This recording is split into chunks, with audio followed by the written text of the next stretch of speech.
dog that's is still in the sick list in the news and noteworthy and all that is Sherry. I did not call her I yesterday. texted Claudine this morning and to find out when she was gonna be going home, and she said probably toward the end of the week. She still didn't know, but she will be going to Diane's. Okay, when she leaves there. Yeah, she we'll looks die. like she will be going to And Diane's.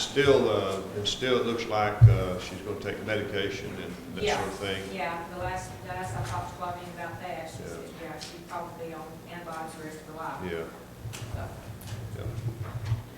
hopefully, she talked like she was doing better. Yeah. So, Yeah, it's very, very hard. yeah, Problems that she has had, so many surgeries and all, on top of that, heart problems and surgery on that, and oh my goodness. So pray for her, and we'll talk about the rest a little later. Unless there's someone else that you know of we need to mention right now. That's okay.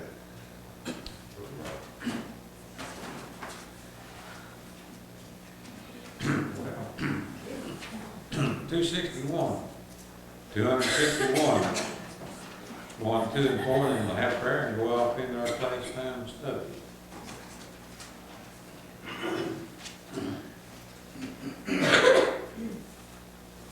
By my Lord, I heard thy voice, and it told thy love to me. But I long to rise in the arms of faith, and be closer drawn to thee. Draw me nearer, nearer, blessed Lord, to the cross.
I wanted to show you all something as we got started this morning, and I hoped there were going to be a few more people here, but we've had people dropping like flies this week.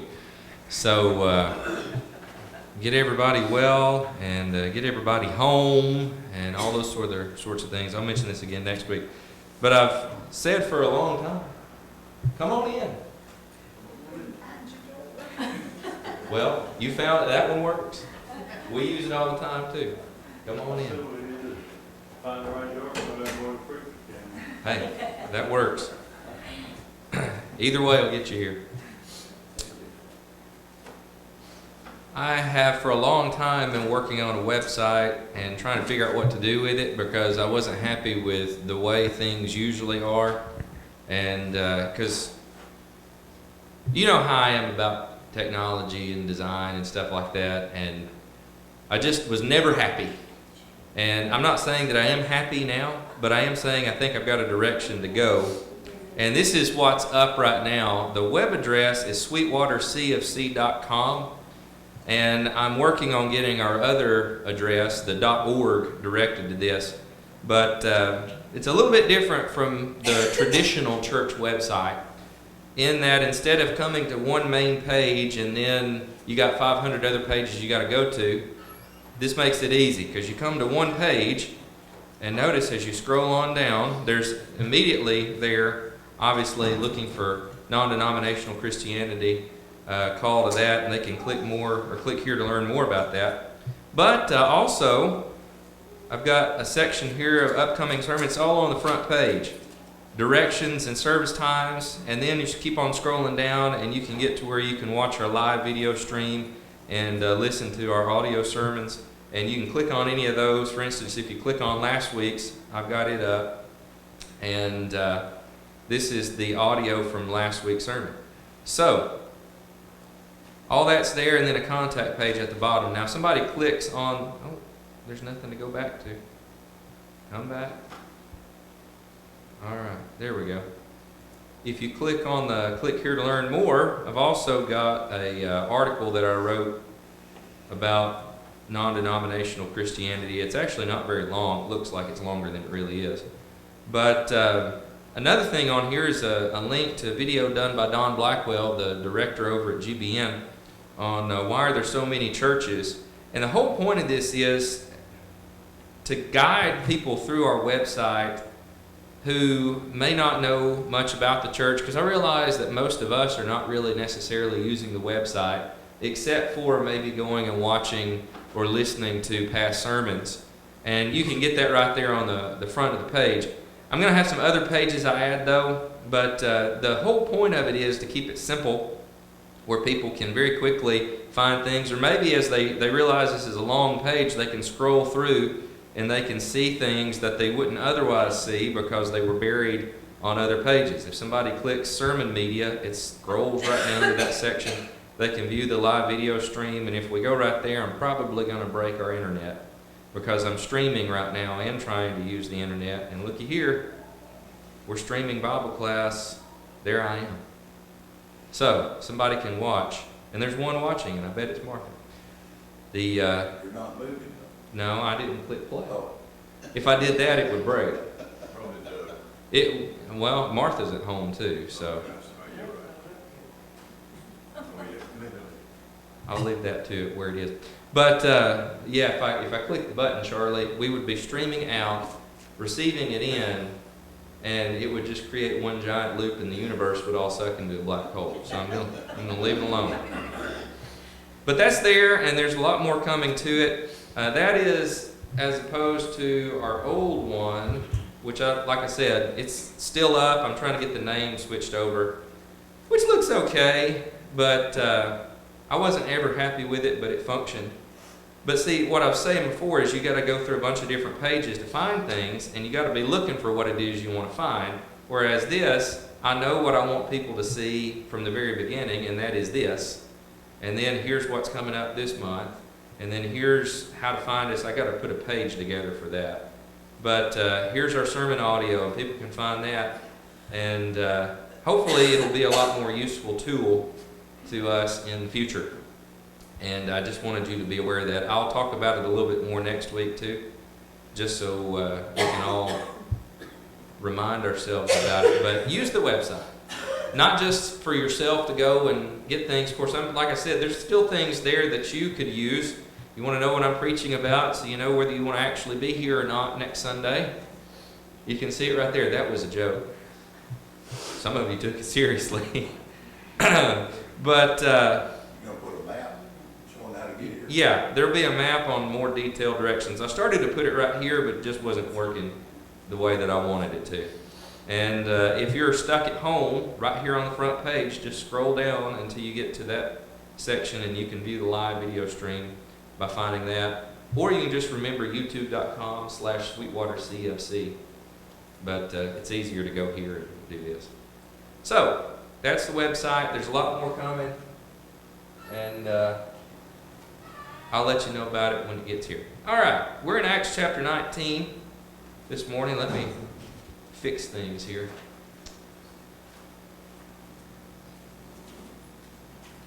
What an age we live in. If I could avoid Facebook, I would, Charlie, but and I actually did for a little while, but it's been a while since I've really gotten us all back into these things, and I'm trying to get us back into it now. Been sidetracked. It's hard having 2 jobs and 3 kids and a wife who expects you to occasionally spend time with her and who you occasionally want to spend time with too. All right, Acts chapter 19 is where we are this morning. We're picking up the end of the chapter, near the end of the chapter. And actually, my goal is, and I know every time I say something like this, you probably think to yourself, yeah, right, is to get through chapter 20. And I've already burned up some of my time showing you the website this morning, but I think we can do it. I think we can make it. All right, Acts chapter 19. Last week we looked more at the repentance of those who lived there in Ephesus based on seeing what happened with the 7 sons of Sceva. And you remember, these 7 sons of Sceva, these charlatans tried to go and cast a demon out of a man by invoking the name of Christ to do that. And you remember what the demon said if you look back to about verse 14 or 15 rather. The evil spirit answered them, Jesus I know, and Paul I recognize, but who are you? And he chased them out of the house. Everybody saw this, and they repented because they realized what Paul was doing was real. It wasn't the same as what these other charlatans had been doing, and they came burning their books and making this massive public repentance. But with those things happening, and keep in mind that Paul spent quite a bit of time here in Ephesus. He spent a couple of years in Ephesus. And while he was spending this time with them, of course, the city was beginning to change. There were many who were there who became Christians. And the problem with that was Ephesus economically was dependent upon idolatry. The Temple of Diana was there, the great tourist industry, if you will. It was one of the 7 wonders of the world, and I'll show you a picture of that in just a few minutes because we're going to get into some of those things. But whenever Paul came on the scene, he really messed things up for some people because they made their living based off of people coming to see the temple and buying trinkets and figurines and things like that, like this one here. This is an example of some of the things that people made, and the reason I show this to you is because in the next section of text, beginning in verse 21, we meet a man by the name of Demetrius. Except Demetrius is not a Christian, and he's not remotely sympathetic to Christianity either. We read in verse 21, after these events, Paul resolved in the Spirit to pass through Macedonia and Achaia and to go to Jerusalem, saying, after I've been there, I must also see Rome. Now let's pause for just a moment, because this verse right here gives us a bit of information that kind of sets the scene for what's going to happen in the next year or so of Paul's life. Actually, for the next several years of Paul's life. Paul has now a desire to go to Jerusalem. He eventually wants to make it to Rome. How's he going to get there? Well, we'll keep on studying and we'll figure that out. Verse 22, having sent into Macedonia 2 of his helpers, Timothy and Erastus, he himself stayed in Asia for a while. About that time, there arose no little disturbance concerning the way. Now, the way is Christianity. For a man named Demetrius, a silversmith, who made silver shrines of Artemis. Now, this is Artemis or Diana, however you want to refer to it. Brought no little business to the craftsmen. These he gathered together with the workmen in similar trades and said, Men, you know that from this business we have our wealth. And you see and hear that not only in Ephesus, but in almost all of Asia, this Paul has persuaded and turned away a great many people, saying that gods made with hands are not gods. And there's danger not only that this trade of ours may come into disrepute, but also that the temple of the great goddess Artemis may be counted as nothing, and that she may even be deposed from her magnificence, she whom all Asia and the world worship. And this is quite a speech, wasn't it? Demetrius says, come here, everybody. Listen to me. This Paul character who's been going around preaching, he has convinced everybody that gods, or convinced a lot of people that gods are not really gods. Of course, from their perspective, gods were gods. And so what we're doing is in danger of becoming a taboo thing. Now, it had been a big thing, it had been on some people an honorable thing. But now that Paul was preaching, people were believing, idolatry was a sin. It was a taboo thing then for someone to be involved in this. Now this, by the way, is one of the little statuettes, very much like what Demetrius probably made. You'll notice all those little things hanging off the front of her. That is a her. Those are actually supposed to represent breasts because she was a goddess of fertility. So even in this, it's a little bit obscene. And this is, by the way, one of the least obscene pictures I could find to actually show you what it is we're talking about. But these are the things that they made. And obviously, if idolatry is something that people began in the greater scope of culture to believe is wrong, then what's going to happen to their business? Well, they're not going to have a business anymore. Just like today, there are businesses that have come and businesses that have gone because the things that people used to buy a lot of, because that was the way they did it. Well, okay. It was already connected. I don't know why it did that. Says you're done. No.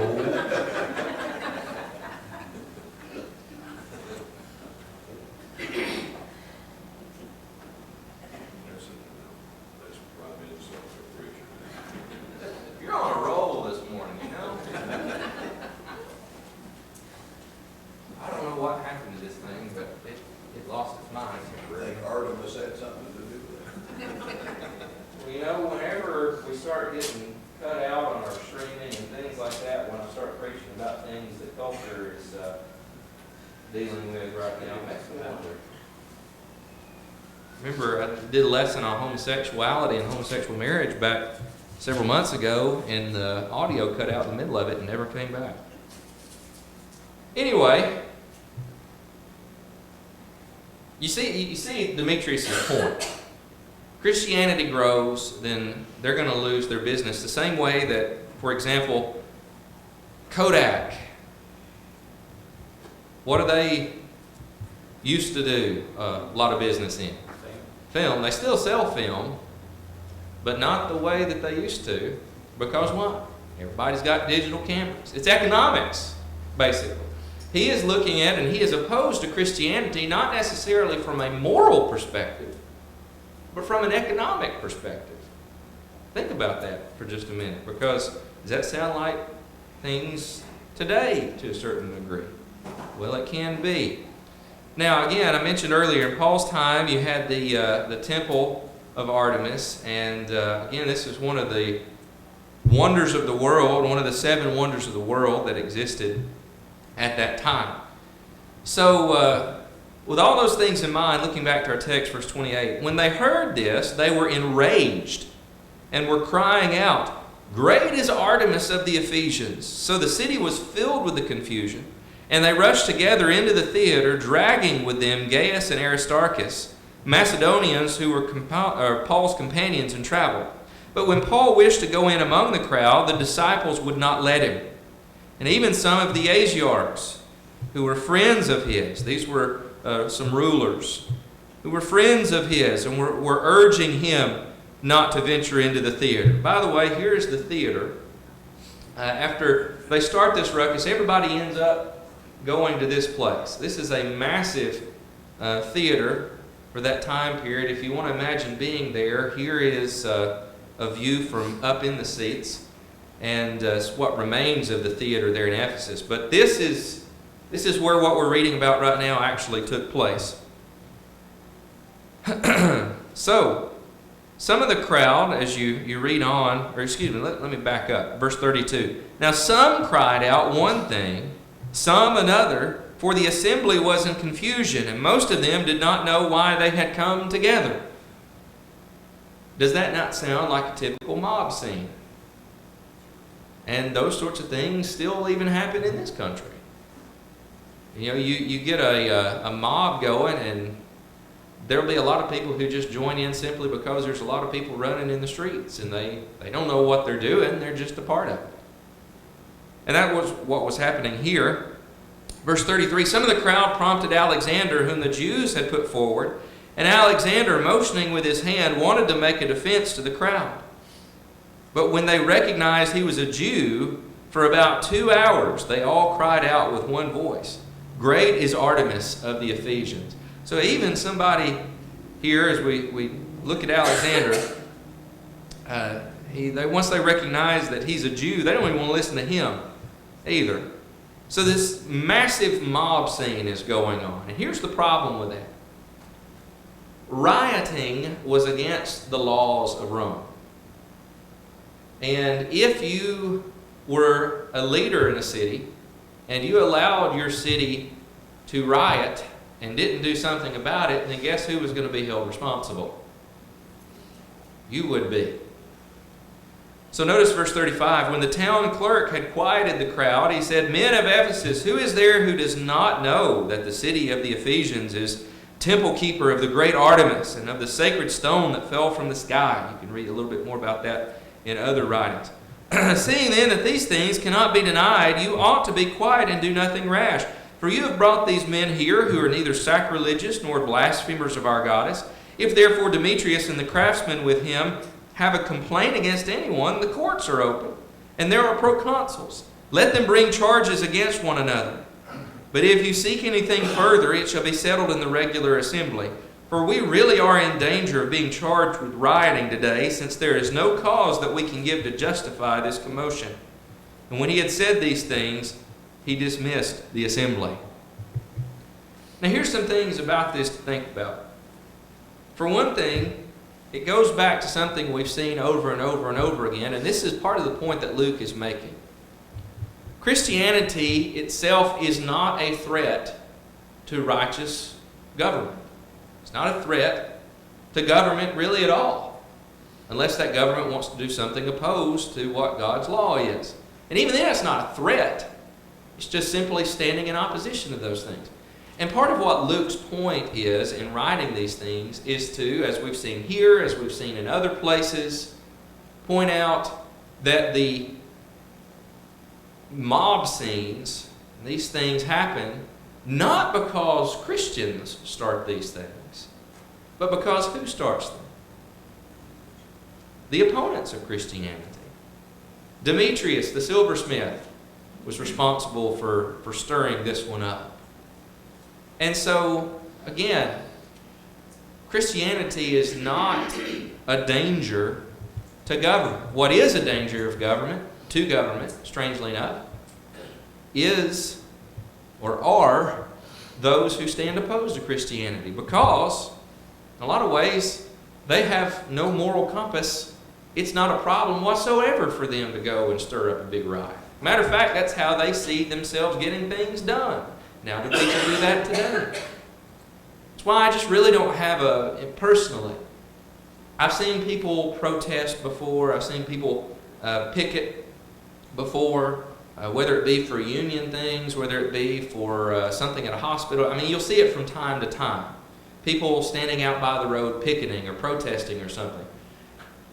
And I look at that, and I remember this whenever Martha was in the hospital before Jenna Lee was born, and we spent about 3 weeks up in Louisville. There was a group there that was protesting the hospital. They had been laid off, and they thought they were laid off unfairly. And honestly, I don't know what the case was. They may have been laid off unfairly. I'm not judging their reasoning at all, or their feelings, or their situation, but I do know that my wife, who had hardly been able to sleep through the night because they were constantly coming in and hooking her up to the monitors to check on the baby and things like that. Hospital's the worst place to try to get sleep ever. And so about every 2 hours they were waking her up to attach these rubber bands to her that had great big, well, they aren't rubber, but they look like it. Had these little sensors on them to check the baby. So of course she wasn't sleeping. About the time you nod off in the middle of the afternoon and people have left you alone, right underneath our window out on the streets, this group yelling at the top of their lungs, picketing about how they were treated unfairly. And I don't know what, again, the situation really was. All I know is they were a nuisance to me. And if it was unfair that they lost their job, then if it was me, I would be trying to find another job instead of just walking around in circles for 3 hours. See, here's the thing. The people who caused the problems were not Christians. And they were people who weren't behaving like Christians either. Just think of it this way. 1 Thessalonians, as we study back in chapter 4, just several Sunday nights ago, what is it that Paul tells the church in Thessalonica to do? To aspire to live how? Quietly and work with your hands. In other words, yeah, to deal with your business. Not mind your own business in the sense of which we sometimes say it to people who are in our business. That's not what he meant when he said mind your own business. What he meant is you be sure you're taking care of your business. So, we have that aspect of it as well. But here's the big thing I wanted to talk about for just a few minutes, and that is something that still happens today. And that is people opposing Christianity, not necessarily because of a moral problem with it, but opposing morality, and they may even seem to embrace facets of Christianity, but opposing morality because it's not economically beneficial to them. And that's something that, again, people even continue to do today. It's something that they were worried about there in Ephesus, because there was no room for idolatry if Christianity took over. And so suddenly now they've got to find a new trade. And that's the thing, is even today, I've seen this time and time again, where questionable, if not outright immoral behavior will be promoted or championed or enabled, all for the sake of economic gain. For example, whenever I was in Kentucky, the county that we lived in was actually a dry county. And while I was there, a vote came up to make it be a wet county. And I know a similar thing happened here several years ago as well. And it kept coming up, and one of the big reasons was, well, if we can have alcohol sales in the county, then it'll help our tourism. Because the county we lived in, Marshall County, was right on Kentucky Lake. And back in the day, Kentucky Lake was a big vacation spot. But that was whenever people didn't travel as far, didn't have places like Gatlinburg to go to. I mean, Gatlinburg was there, but it didn't have all the stuff that it has now on Pigeon Forge. And before people found it trendy to go all the way down to Gulf Shores or go to Panama City or something like that, they went to Kentucky Lake. Well, guess what? In the last 20 or so years, people stopped coming to Kentucky Lake. don't think that necessarily had anything to do with alcohol, did it? But what's the reason that is put up there front and center? Well, this is going to help our economy to be able to do this. Now, is it going to bring in sales? Yes. But is it going to do what they actually say it's going to do? No, and nor has it. I still think if you were to drive through Aurora, Kentucky, which is right there on the lake, Aurora is still going to look like a ghost town, even though they're selling beer there now. Or whenever we lived in Metropolis. One of the big things there in Metropolis, which is interesting, in a city called Metropolis, it's actually only about the size of Sweetwater. And there's not really anything there. A lot of the stores have moved out because Paducah, just across the river, became the big economic power there. It was easier, obviously, for I think a lot of businesses to stay in Kentucky where the taxes were lower and things like that than it was to have your business in Illinois. So to go to Walmart, you just drove 15 minutes, because that's how far it was, across the bridge of the Ohio River and went to Walmart in Paducah. Same thing if you wanted to go eat. Same thing if you wanted to go shop for anything else. So many years ago, Metropolis succeeded in getting a Harrah's Casino to come to town because gambling was legal on the river. It's actually, if you go down there, there's this huge hotel in the middle of a slum. That's basically, it's what it is. It's this huge hotel in the middle of a slum, a ghost town. You don't go down there at night unless you're just specifically going to Harrah's, which we didn't do. But you got this huge hotel, and then there's this grand walkway that goes out to a riverboat, and that's where all the slot machines and things like that are, where all the gambling goes on, is actually on the river, because according to the law they can be on the river and they can do that. And for a long time that brought a lot of money into the economy of Metropolis, but even it has started to die, because in the downswing of the economy, guess what? All the money people used to go to the casino was gone. Their expendable income left, and so guess where the income went for the city? Here's the thing. People will use all kinds of economic reasons to back up doing things that are, like I said, either questionable or that outright enable immorality. But that is not a reason. That's not a good reason. Something to think about when it comes to Christianity is this. For one thing, true repentance, as we've already seen last week, means what? Verse 19. What did these people do to repent? They brought all their magic books, and what did they do?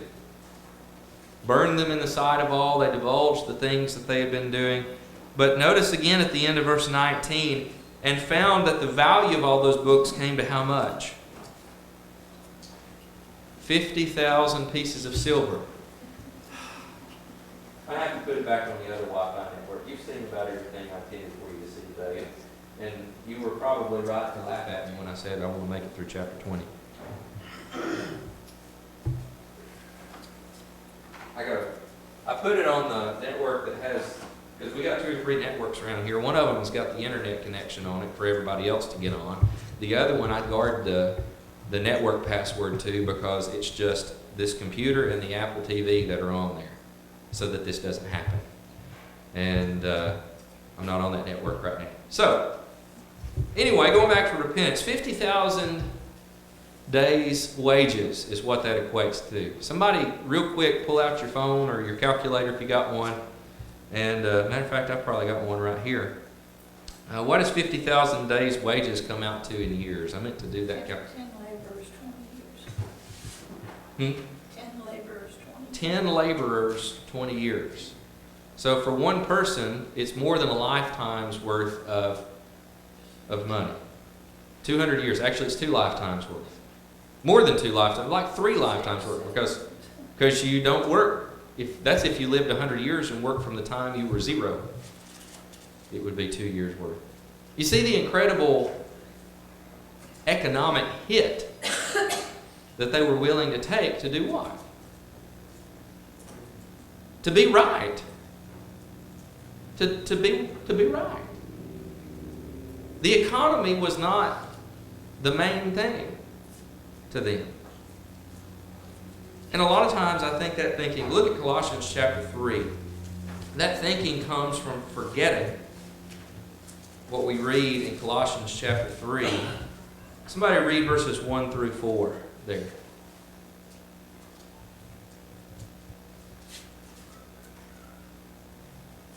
Colossians 3 verses 1 through 4. Okay. If then you have been raised with Christ, seek the things that are above, where Christ is, seated at the right hand of God. Set your minds on things that are above, not on things that are on earth. For you have died. Your life is hidden with Christ in God. When Christ, who is your life, appears, when you also will appear with him in glory. All right, notice verse 1. If you have been raised with Christ, what does that refer to? Baptism. If you've been raised with Christ, Romans chapter 6, verses 3 and 4, been raised up to walk in newness of life. So if you have become a Christian, do what? Seek the things that are where? Above, where Christ is, seated at the right hand of God. Set your mind on things that are above, not on things that are below. Now here's the thing. I'm not surprised whenever people of the world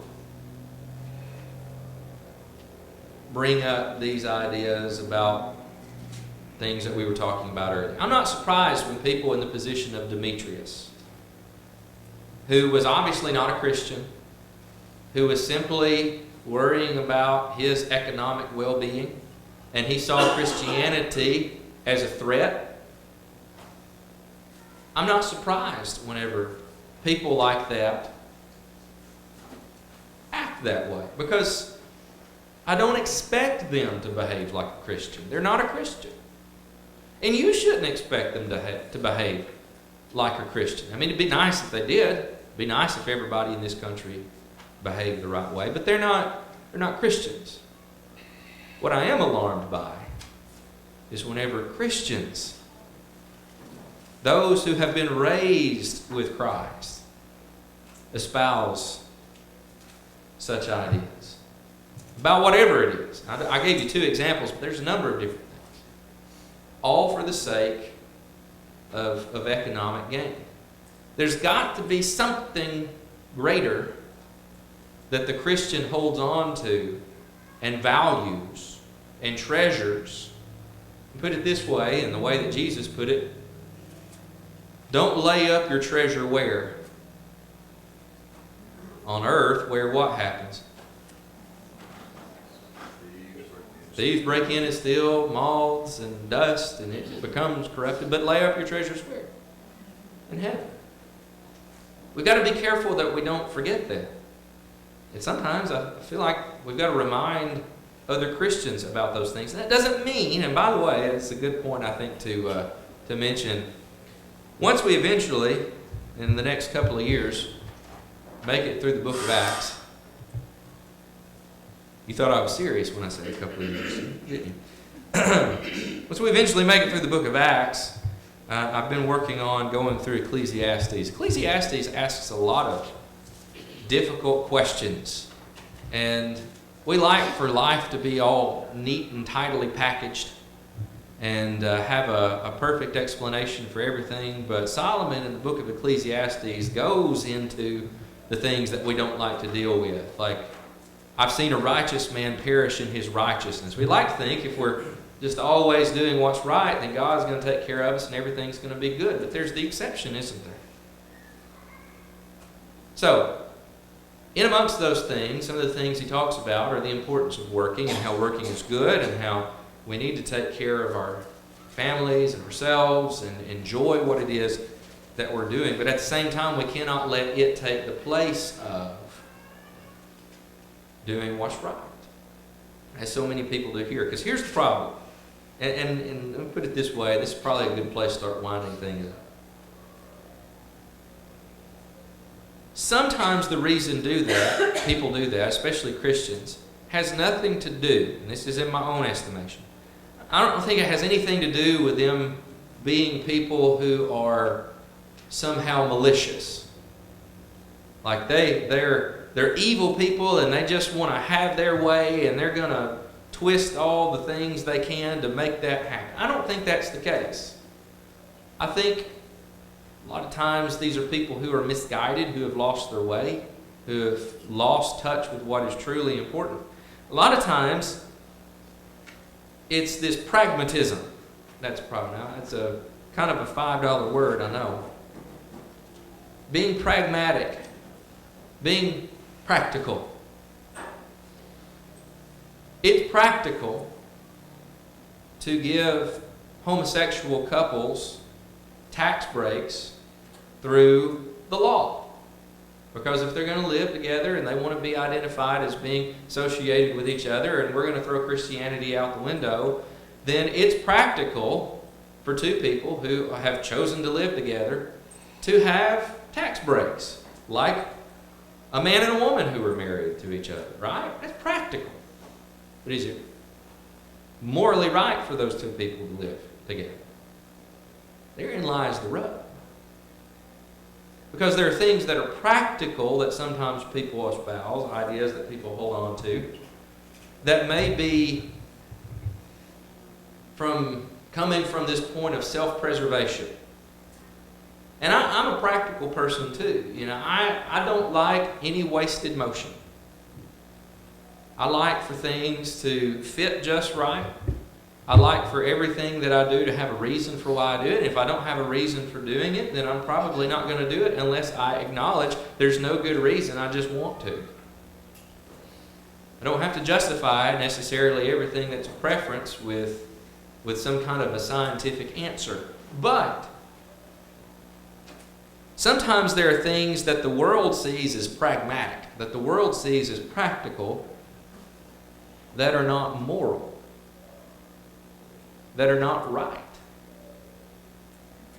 For example, and this is not to be dramatic because go back to the time that this was being written and these sorts of things were beginning to happen. It would be practical for someone who is a Christian when confronted by an angry mob of Jews and they ask, "Are you a Christian?" What would be the practical thing to do? To lie and say what? "No, I'm not a Christian."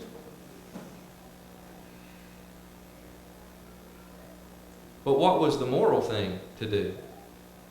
Romans 2 and verse 10, those of you who are faithful to death. He's not talking about faithful to death in the sense of which we are faithful until we die. That's an aspect of it. But more specifically, what Jesus was saying in Revelation chapter 2 and verse 10 was, you are faithful into the point that you are killed, even, for believing what you believe. There's a difference.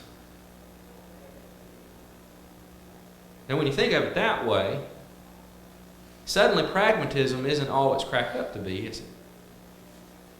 I mean, it's a good way to live life, but it's a terrible way to get into heaven.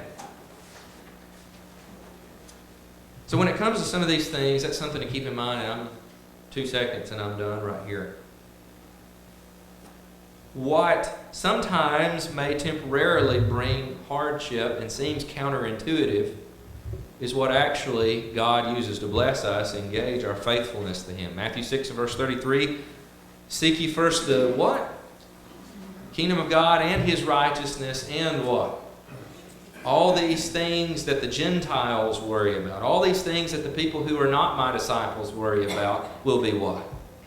Added to you. You don't have to put those things first.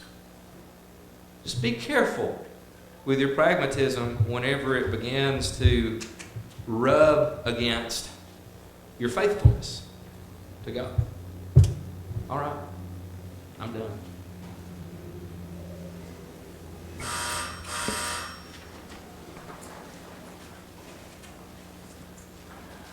And 200 years later, the temples of Diana burned.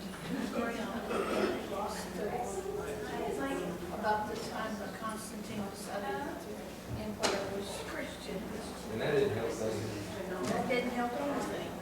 Because he ended up organizing it in the opposite way it's supposed to be. And you end up with more problems. But at least you got one God instead of. Sort of.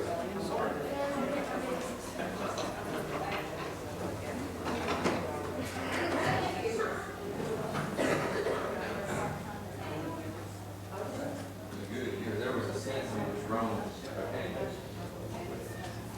and, you know, as we have that rolling on down today, we have Pope. Well, there was the actual portion. What I'm saying is, once you get to the Roman Catholic Church side of things, and the Pope comes in and says, what the Pope says, he's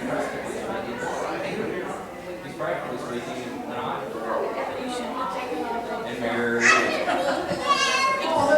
Well, there's a lot of shouldn't have in there.